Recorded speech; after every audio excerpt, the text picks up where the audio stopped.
আসসালামু আলাইকুম গাইস।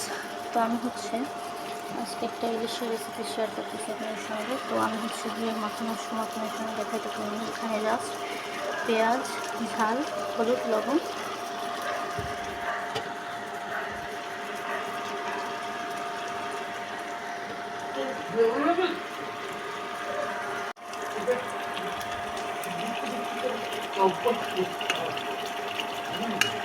সব কিছু একসঙ্গে মিশিয়ে রান্নাটা করিয়ে দিয়েছি খাঁটি সরিষার তেল দিয়ে।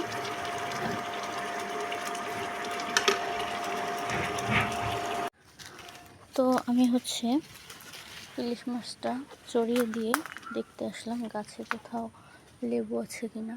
তো এই যে কিছু লেবু ছিঁড়তে আসছি। তো ইলিশের রেসিপিটি খুবই সহজ এবং সিম্পল, কিন্তু ভীষণই সুস্বাদু। তো এই যে দুইটা লেবু ছিঁড়ে নিয়ে চলে আসলাম।